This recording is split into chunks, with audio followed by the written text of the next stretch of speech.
semaines et les prochains mois parce qu'il va y avoir à nouveau une pression. Et donc, utiliser les vaccins parce qu'il y en a beaucoup de disponibles et tenir bon tous ensemble avec là aussi les éléments d'organisation qu'on a appris durant les phases précédentes. La mobilisation, si besoin était, de la réserve, la mobilisation aussi des moyens militaires si elle devait être nécessaire. De toute façon, je vous le dis, sont acquises parce qu'on ne laissera personne tomber. Mais les soldats du premier front, c'est vous. Et je sais que vous allez être soumis une fois encore à forte pression dans les prochaines semaines. Et donc merci à nouveau de cela et j'espère que nos concitoyens mesurent la chance qu'ils ont d'avoir des femmes et des hommes qui donnent de leur temps, de leur énergie pour soigner, pour accompagner. Et puis au-delà de ça, Président, parce que tu as raison de parler de cœur, je voulais vous parler de l'hôpital et de la suite. D'abord, venir ici, c'était vous rendre hommage, c'était vous remercier, être à vos côtés, mais c'est aussi reconnaître l'excellence de cet établissement et ce qu'il représente en Polynésie. Vous êtes véritablement la sécurité de premier et de dernier ressort pour nos compatriotes. Et vous l'êtes dans une région dont on connaît les distances, les vulnérabilités, et donc le rôle qui est joué par ce centre hospitalier est absolument inédit.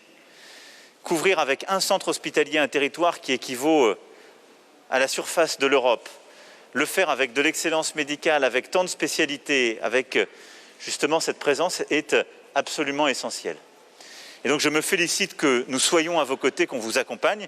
Et ce que je voulais vous dire, c'est qu'on va continuer de le faire de plusieurs manières. Je ne serai pas exhaustif, mais je vais simplement ici prendre quelques lignes directrices. D'abord, sur le sujet du cancer, j'aurai l'occasion d'y revenir. Les cancers historiques actuels et les nouvelles formes de cancer qui émergent appellent une réponse. Et cette réponse nécessite de nouvelles formes d'investissement et de coopération.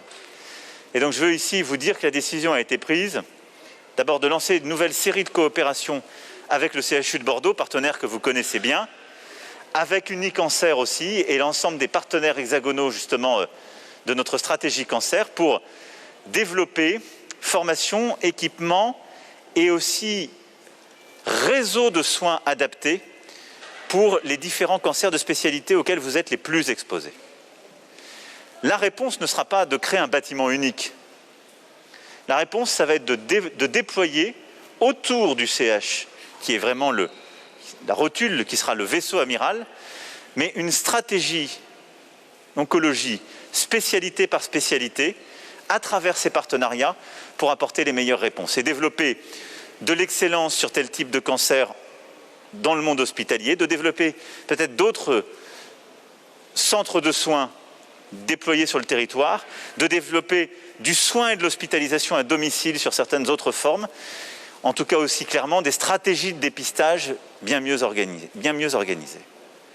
Et donc, cette stratégie, ce renforcement de la stratégie cancer est un engagement que je prends ici devant vous et que nous allons déployer. L'INCa viendra dans les prochaines semaines faire une mission pour appuyer cette stratégie et elle se fera autour des partenaires que je viens d'évoquer.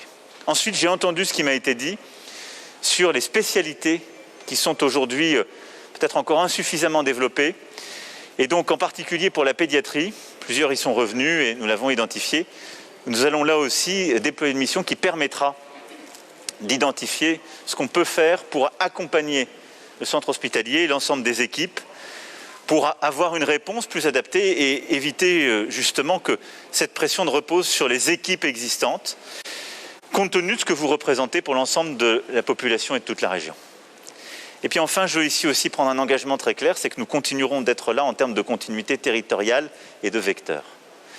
Je sais toutes les difficultés immenses liées à la géographie qui sont les vôtres pour aller soigner au plus près du terrain, pour aller aider toutes celles et ceux qui sont dans la détresse.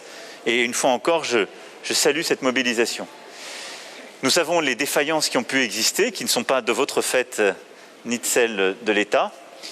Je veux ici dire que la mobilisation en particulier de nos armées et des vecteurs qui sont à la main de l'État pour faire justement face à ces missions continueront de se tenir.